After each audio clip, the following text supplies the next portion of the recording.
Owing to the COVID-19 pandemic, KEPSA and the Shippers Council of Eastern Africa, under the umbrella of Civil Society Organizations Forum, are on a two-day conference to forge a way forward in ensuring business runs seamlessly at the port of Mombasa, even as the pandemic rages on. This morning and the next 2 days, we are meeting with stakeholders in the Mombasa port and the Northern Corridor Community Charter to ensure to have a dialogue with the various stakeholders and the civil society, so that we can ensure that business is running freely, reduce the cost of importation, reduce the time it takes to import goods from wherever you're moving, but through the Mombasa port and the Northern Corridor, which is the route from Mombasa through Nairobi to the other landlocked countries of Uganda, DRC, Rwanda, and such, yes. In addition to the challenges coronavirus has posed to the port, the establishment of the inland port in Naivasha has brought a fair share of challenges to the table, as expressed by Mr. Gilbert Lagat, who is the CEO Shippers Council. That we have inland infrastructure that has been developed in Nairobi, in Naivasha, has taken away a substantial amount of business that people in Mombasa were relying on.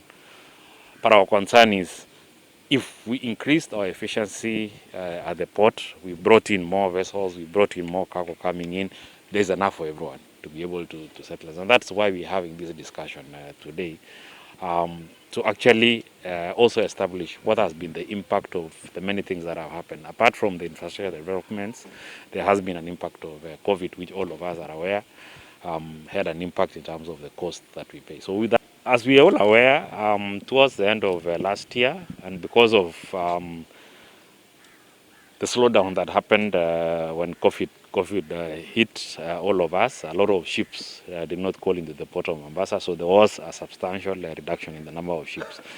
But as we picked up towards the end of the last quarter, which was around November, December, we received quite a number of ships, and therefore there was actually an upsurge in terms of ships that came into Mombasa. As of December, January, we had ships that were waiting, that went up to about 13, 14 ships were waiting. And when that happens, shipping lines, and remember shipping lines operate on an international logistics framework. So when there are delays in a port, then they impose surcharges. Yes, one shipping line did impose a surcharge of between $150 and $300 to any cargo that was coming through the port of Mombasa. We were able to have a discussion, we were able to write to them, we were able to discuss that. Mr. Lagat's remarks were seconded by a member Northern Corridor Community Charter. Generally, what passed through the port of Mombasa was reduced by around 300 to 400 tons in overall throughput. Uganda, which the other year had around 9 million tons passing through the port of Mombasa, reduced to around 7.6 million tons. But the countries of DRC, Rwanda and South Sudan increased their cargo.